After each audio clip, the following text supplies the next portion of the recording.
Assalamualaikum warahmatullahi wabarakatuh. Alhamdulillah, alhamdulillahirabbil alamin, wassalatu wassalamu ala asrofil anbiya'i wal mursalin Sayyidina Muhammadin wa ala alihi wa sahbihi ajmain. Amma ba'du.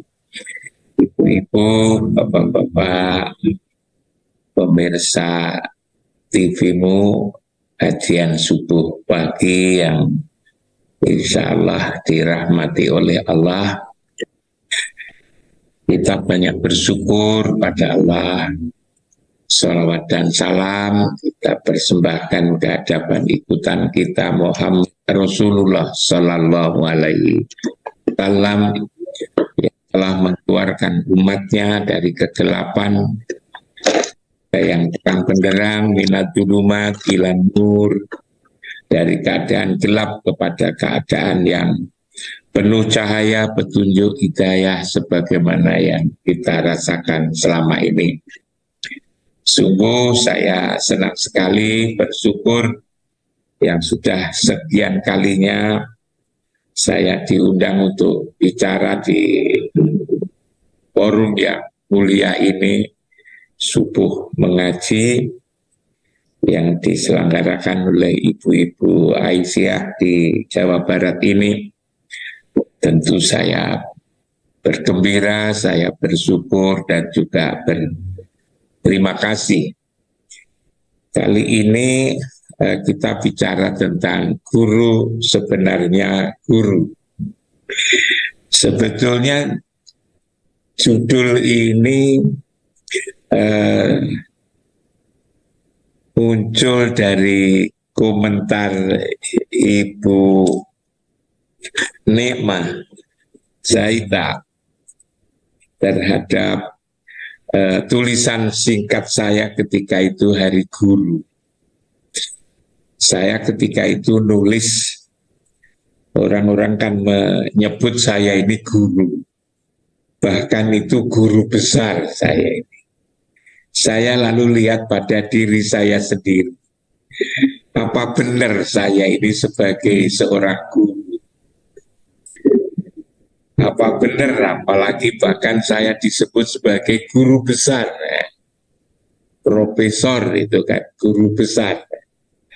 Jangan-jangan saya ini hanya disebut sebagai guru saja, bahkan juga guru besar. Yang pada hakikatnya jangan-jangan saya ini jangankan guru besar, guru kecil saja jangan-jangan bukan gitu. Itu renungan saya waktu Hari Guru itu. Kita memperingati Hari Guru itu. Saya katakan kenapa saya pertanyakan tentang diri saya ini. Guru itu sebetulnya kan bukan hanya sekedar mengajar pada murid-murid di depan kelas gitu, dengan menyiapkan bahan pelajaran, pakai metode tertentu agar bahannya mudah diserap atau dipahami oleh para siswa, dengan menggunakan peralatan-peralatan yang kita anggap cocok, sesuai, dan mencukupi.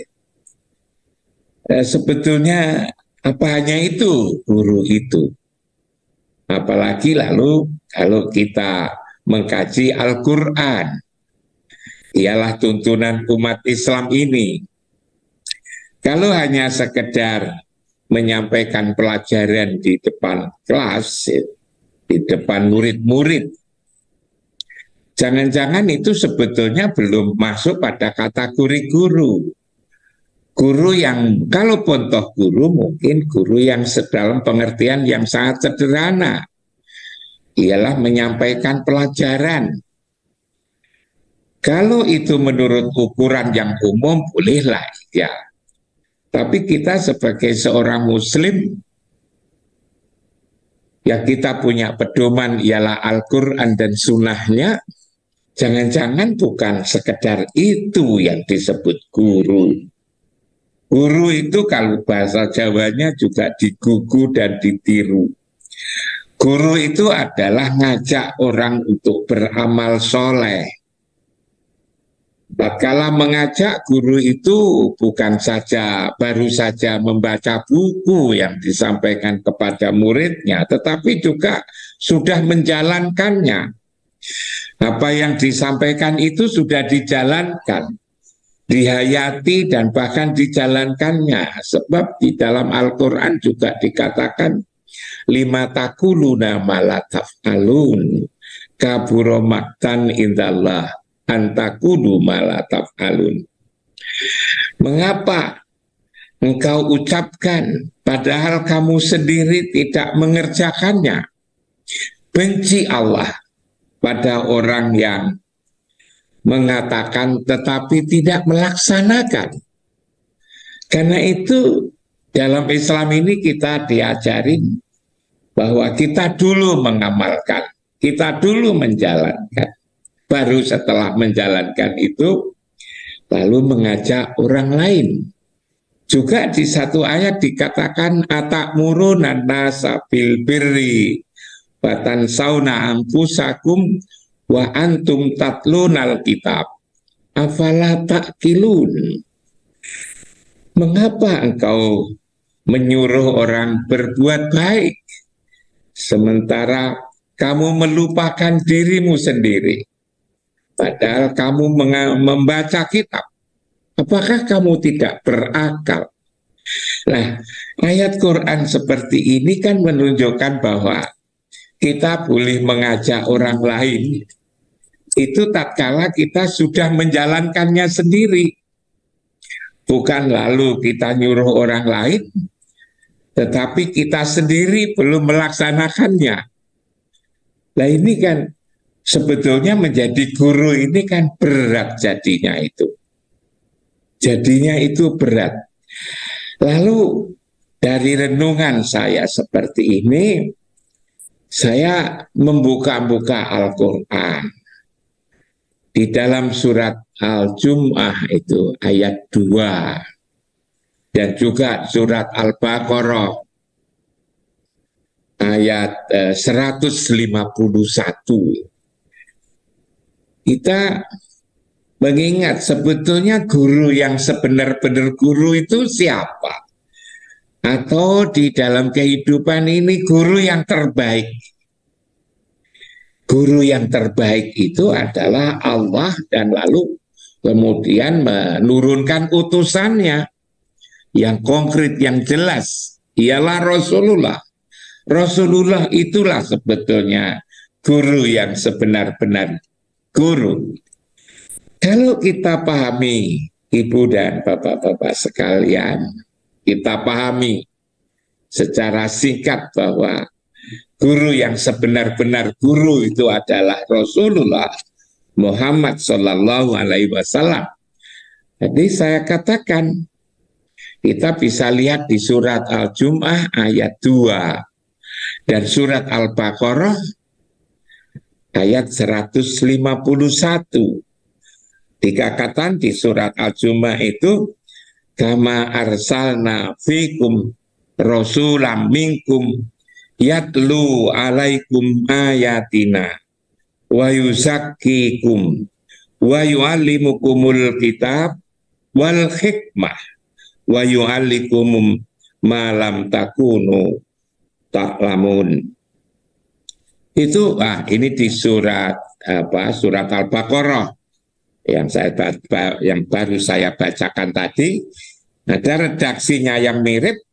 Saya katakan di surat Jum'ah, walladzi ba'asa fil ummiyina rasulam minhum yatlu alaihim ayatihi wa yuzakkihim wa yu'allimuhumul kitab wal hikmah wa in kanu min qablu lafi dhalalim mubin. Dialah yang mengutus seorang rasul, artinya kepada kaum yang buta huruf dari kalangan mereka sendiri, yang membacakan kepada mereka ayat-ayatnya, yang membacakan kepada mereka ayat-ayatnya, yang mensucikan mereka dan mengajarkan kepada mereka kitab dan hikmah. Meskipun sebelumnya mereka benar-benar dalam keadaan, dalam kesesatan yang nyata. Jadi kalau kita mengacu kepada dua ayat ini, Ibu dan Bapak sekalian, Rasul sebagai guru, apa yang beliau lakukan itu? Yang pertama adalah yatlu alaihim ayatihi, membacakan ayat-ayat.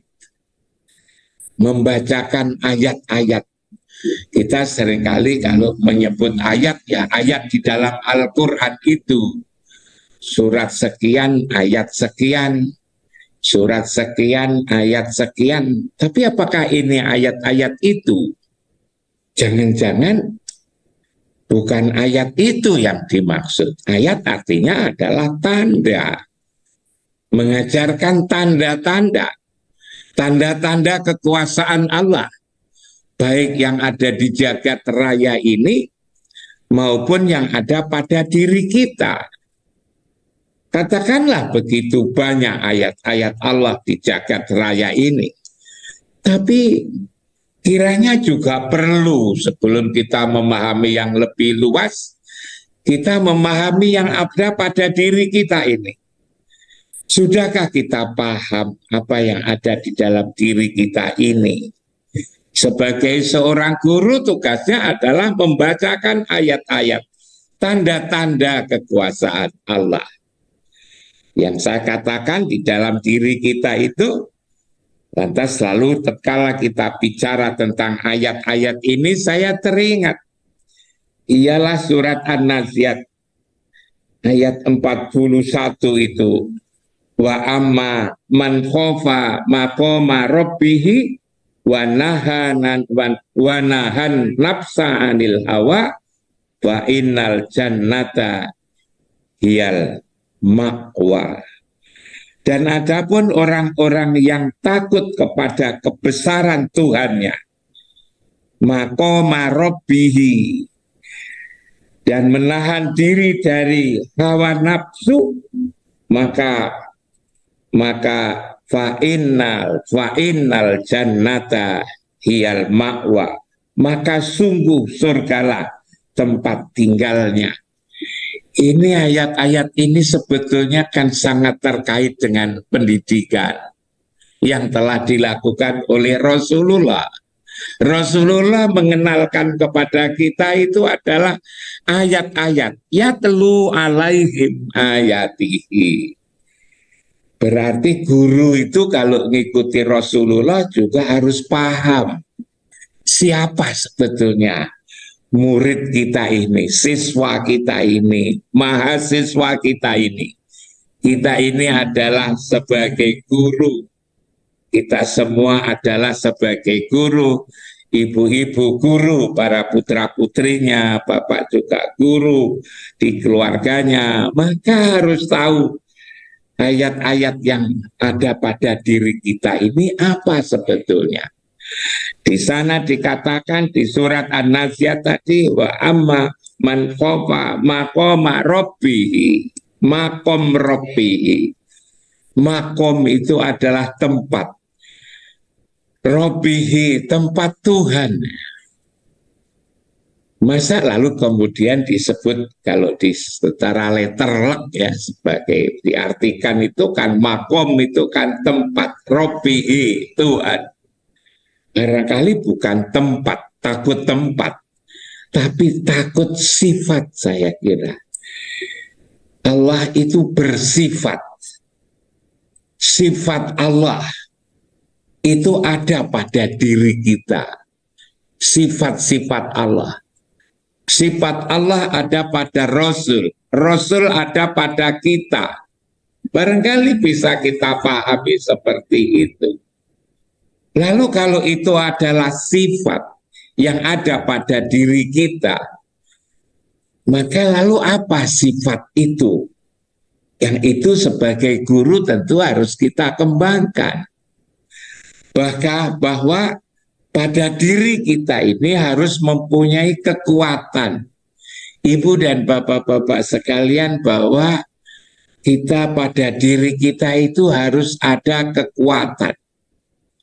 Kekuatan itu apa? Agar kita kuat maka ada 3 unsur yang harus kokoh.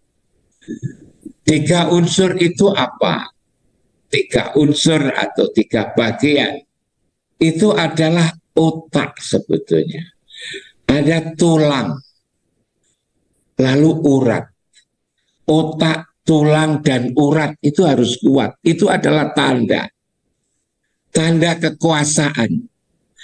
Kekuasaan Allah yang ada pada diri kita. Maka ketiga hal ini, satu hal yang terdiri dari 3 unsur ini harus kuat. Agar kita bisa menjadi pemimpin, agar kita bisa mandiri, maka ketiga ini harus kuat. Manusia itu otaknya harus kuat. Harus tulangnya harus kuat, maka perlu olahraga. Uratnya juga harus lentur ini, tulang dan urat ini. Maka dengan kita punya otak yang kuat, tulang yang kokoh, urat yang lentur, maka kita menjadi orang yang berkuasa. Berkuasa untuk melakukan apa saja, tentu yang baik. Itulah ayat sebetulnya. Yang kedua adalah keinginan sebetulnya, yang disebut dengan muridun. Kalau yang pertama tadi adalah qadirun, ada muridun. Itu ada di dalam tubuh kita itu yang membalut 3 hal tadi.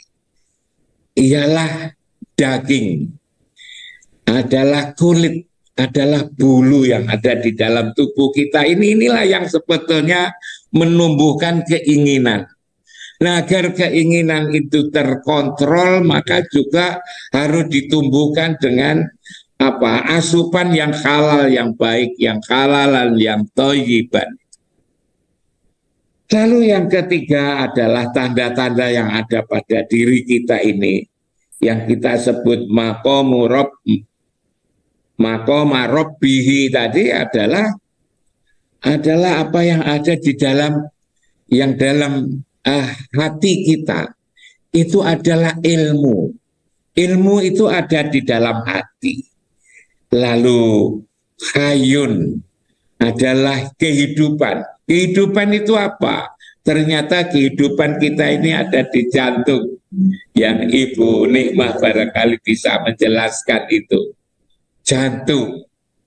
Lalu ada syami'un, ada pendengaran. Ada basami'un, ada basirun. Ada yang ada di mata ini. Penglihatan.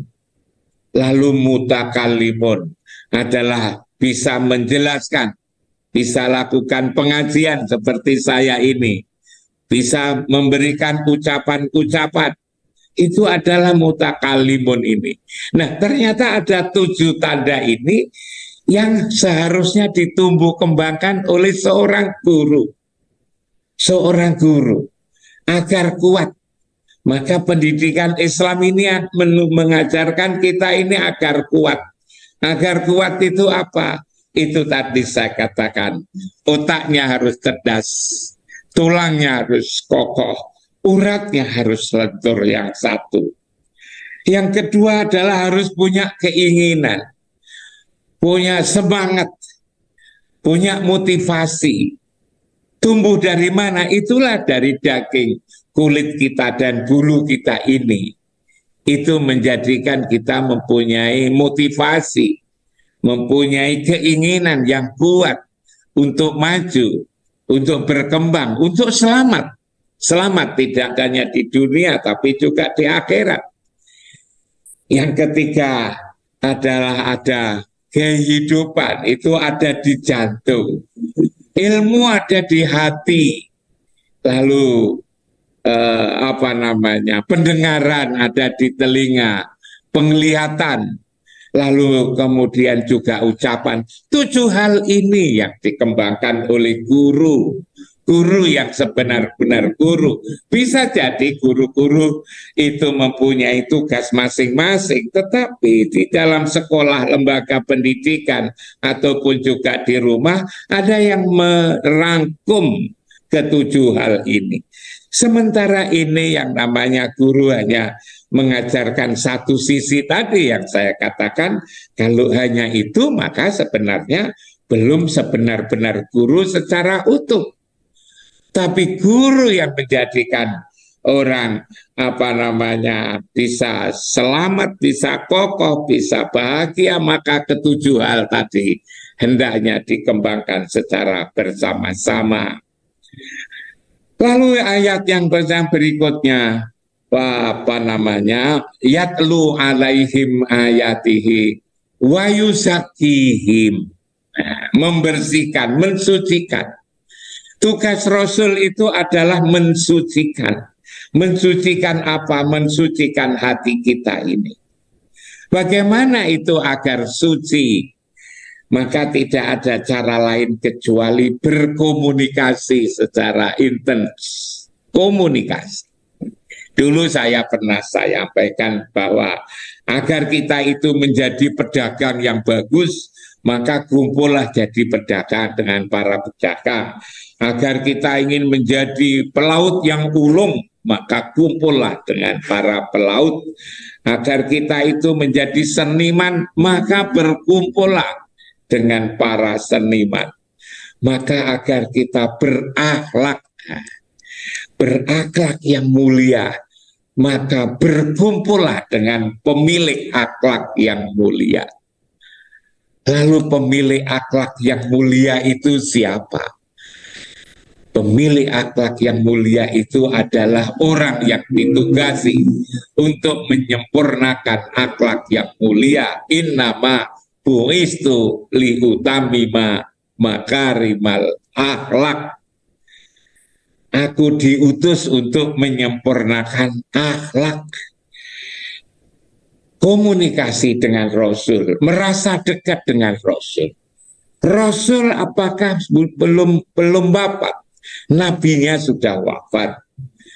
Yang bernama Muhammad sudah wafat. Tapi Muhammad sebagai Rasul yang itu dimaknai ruhaniyah, maka roh itu adalah tidak pernah wafat. Maka kita perlu komunikasi. Maka lalu kita dianjurkan untuk selalu bersolawat. Innallaha wa malaikatahu yusholluna ala nabi ya ayyuhalladzina amanu shollu alaihi wasallimu taslima. Kita disuruh untuk selalu kontak. Kontaknya seperti apa? Seringkali kontaknya itu kita membaca sholawat. Ya boleh-boleh saja itu membaca sholawat. Allahumma sholli ala Muhammad wa ala ali Muhammad.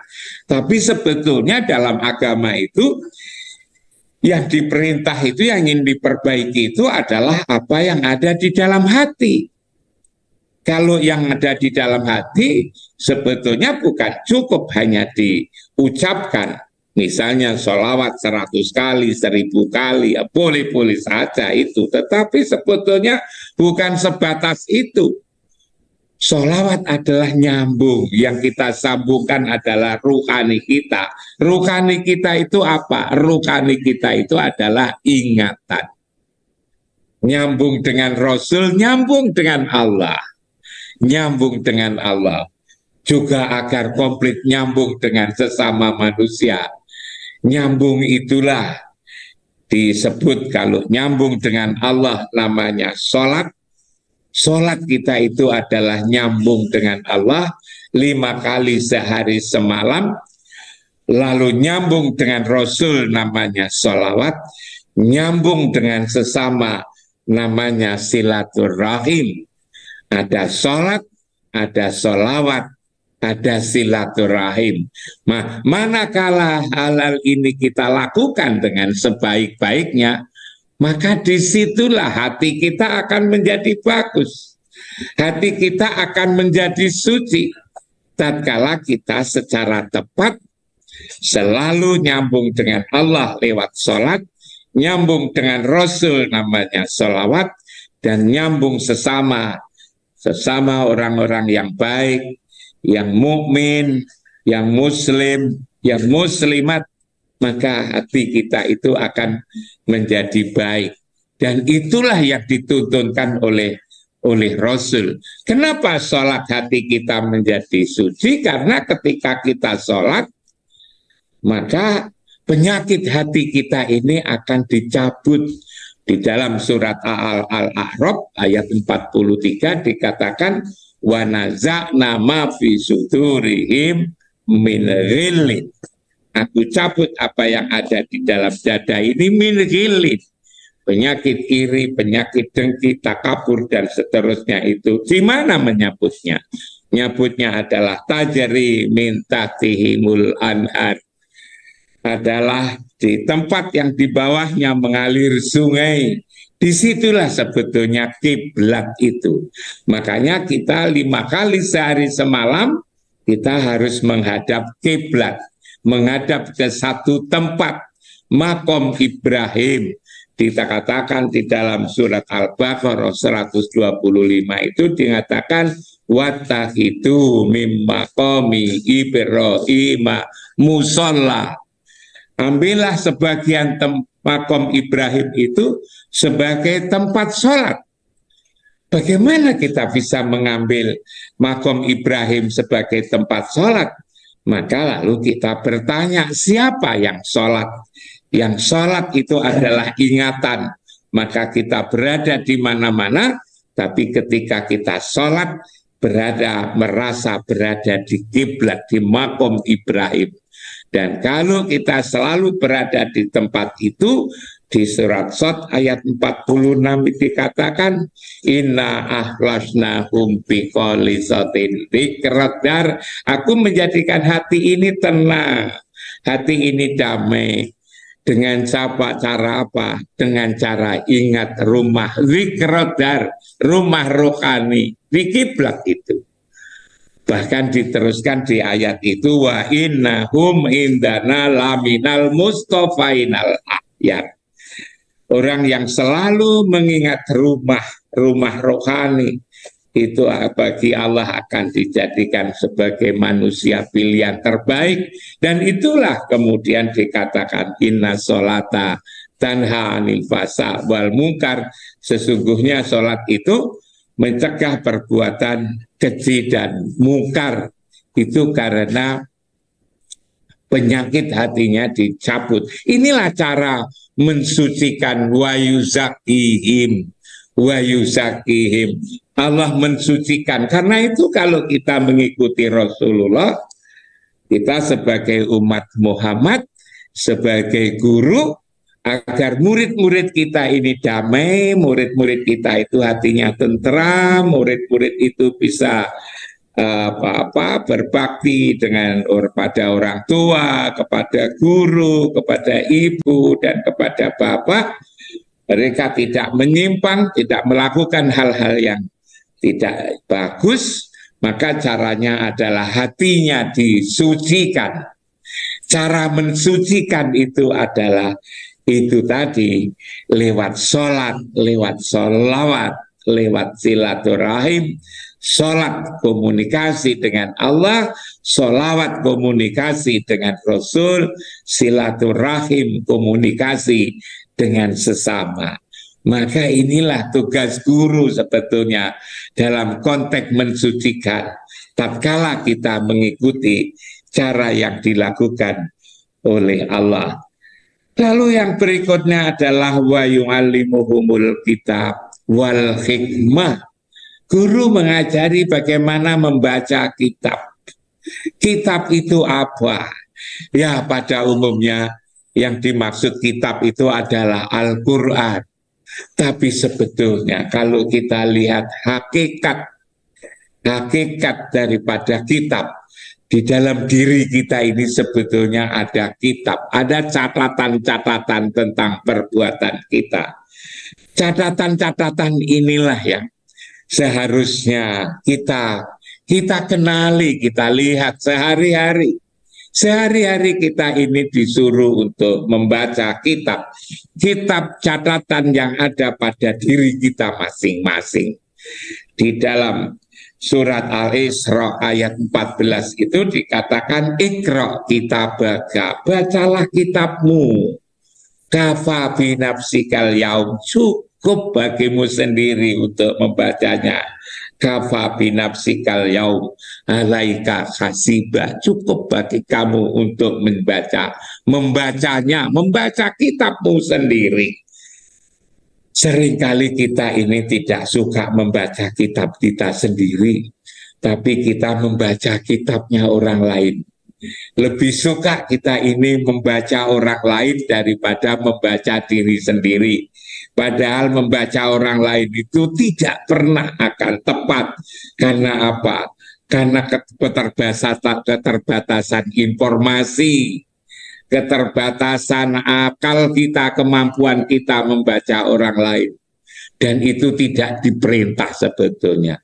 Tidak ada perintah untuk membaca orang lain. Tapi yang diperintah itu adalah membaca diri sendiri. Iqra kitabaka kafa binafsikal yaum alaika hasiba, di surat Al-Isra ayat 14 itu bacalah. Bacalah kitabmu, bacalah dirimu sendiri. Bacalah dirimu sendiri. Cukup hari ini kamu menghisapnya. Cukup kamu dirimu sendiri untuk menghitungnya. Jadi kita seringkali tidak pernah membaca diri sendiri, tetapi kita masih sibuk mengurus orang lain. Kesalahan-kesalahan orang lain sehari-hari dibaca, tapi kesalahan-kesalahan yang ada pada dirinya terlewatkan. Kadang-kadang kita merasa bahwa kita selalu benar sendiri, padahal sebetulnya belum tentu. Pada diri kita ini ada dua potensi sebetulnya. Di dalam diri kita itu ada dua potensi. Potensi baik dan potensi kurang baik. Potensi kekafiran yang ada pada diri sendiri juga potensi mukmin. Mukmin yang ada di dalam diri kita sendiri itu. Di surat At-Taghabun kalau tidak salah ayat 2 dikatakan walladzi khalaqakum faminkum kafirun wa minkum mu'minun, bahwa di dalam diri setiap manusia itu ada potensi kekafiran dan potensi mukmin yang itu sehari-hari hendaknya kita baca. Maka lalu siswa kita, murid kita juga harus kita kenalkan tentang itu. Lalu kemudian wal hikmah, kita ajari hikmah. Hikmah itu apa sebetulnya? Bijak. Orang bijak itu adalah manakala tahu dirinya sendiri itu siapa. Diri yang sebenar-benar diri itu adalah siapa. Lalu juga tahu Rasul, adalah juga tahu Allah.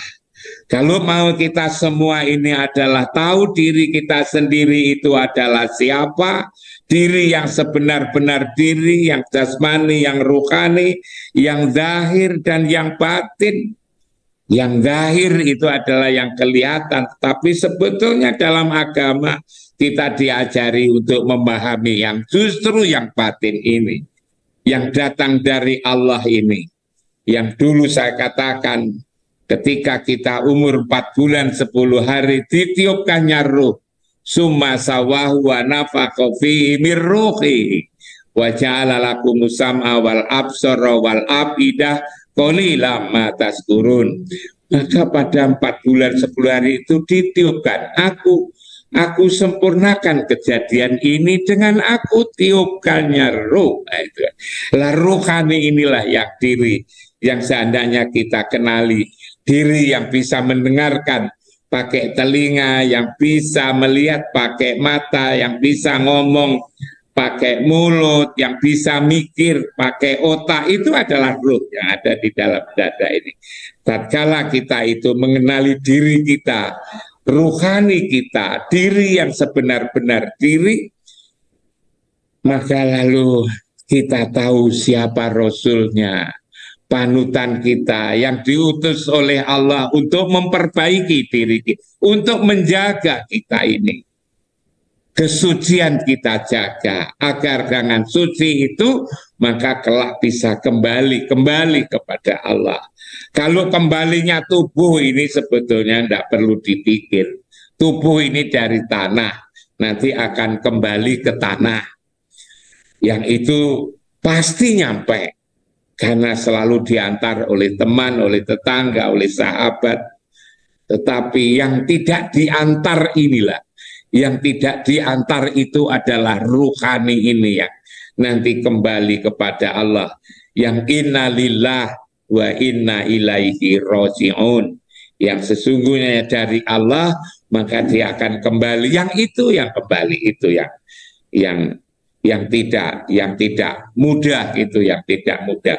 Dari kita mengetahui diri kita, lalu mengetahui Rasul yang dibertugas untuk memperbaiki diri kita ini, yang tadi saya katakan innama bu'istu liutamima makarimal akhlak, maka lalu oleh Rasul kita dikenalkan siapa sesungguhnya Tuhan kita. Allah itu adalah siapa sebetulnya itu yang kita sembah. Manakala kita mengenal Allah, manakala kita mengenal Rasul, manakala kita mengenalkan diri yang sebenar diri, maka kita akan selamat di dunia dan di akhirat. Jadi guru itu adalah kalau mengikuti apa yang diterangkan di dalam Al-Quran, surat Al-Jum'ah ayat 2, lalu surat Al-Baqarah ayat 151, lalu kemudian surat An-Naziat ayat 41 kalau tidak salah tadi, maka menjadi guru ternyata bukan perkara gampang. Menjadi guru itu adalah mengajak para siswa, mengajak para anak-anak kita, mengajak pada santri murid-murid kita, bagaimana yang pertama kali adalah tilawah. Yatlu alaihim ayatihi, tilawah. Wa yuzakihim tazkiyah. Wa yu'allimuhumul kitab wal hikmah.